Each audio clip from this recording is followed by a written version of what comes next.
이제 막 폭행을 하더라고, 여자를. 제정신은 아니고 술이 좀 취한 것 같아요.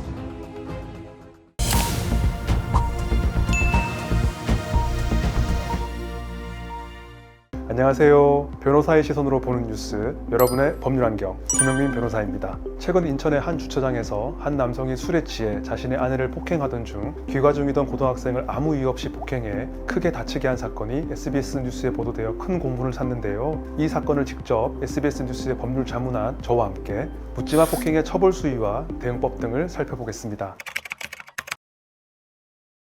인천의 한 주차장에서 만취한 A씨가 아내를 폭행하던 중 지나가던 고3 학생을 아무 이유 없이 폭행하고 이를 말리던 시민과 출동한 경찰관까지 폭행했는데요. 입시를 앞둔 고3 학생은 뇌진탕과 코뼈 골절 등 중상을 입어 수술까지 받은 사건입니다. 묻지마 폭행은 공식적으로 이상동기 범죄라는 개념으로 명확한 동기 없이 불특정 다수를 대상으로 행해지는 범죄를 의미합니다. 이번 사건도 특별한 동기 없이 지나가는 학생을 폭행했다는 점에서 이상동기 범죄, 즉 묻지마 폭행에 해당될 수 있어 보입니다. 대검찰청의 강화된 사건 처리 기준에 따라 묻지마 폭행은 동종 전과나 합의 여부를 불문하고 가중처벌하고 있는데요. 법원 또한 묻지마 폭행을 반사회적 범죄로 보아 초범의 경우에도 실형을 선고하는 등 엄벌하는 추세에 있습니다.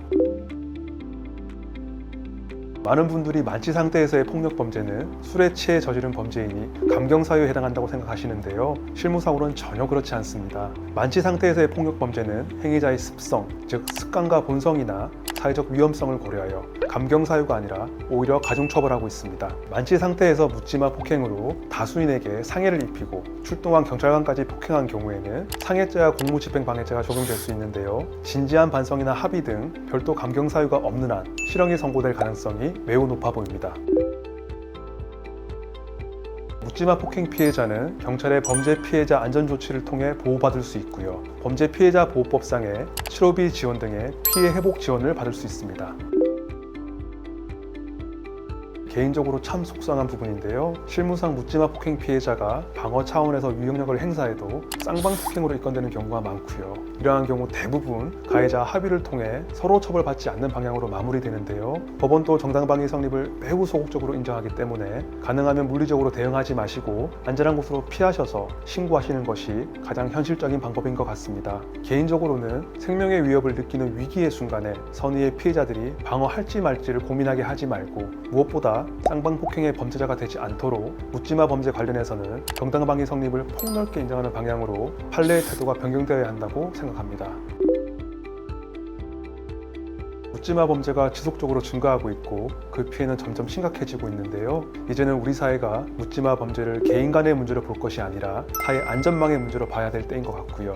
묻지마 범죄의 사회적 위험성을 고려할 때 처벌보다는 예방에 중점을 두고 무엇보다 이를 개인의 단순 우발 범죄로 보기보다는 사회 병리학적 관점에서 접근하는 것이 필요해 보입니다. 묻지마 범죄는 매년 10% 이상 증가하고 있고 30% 이상이 살인 등 강력범죄에 해당하고 있는데요. 초범이라도 가중처벌의 대상이고 만취 상태라도 감경사유가 아니라 오히려 가중처벌 사유에 해당합니다.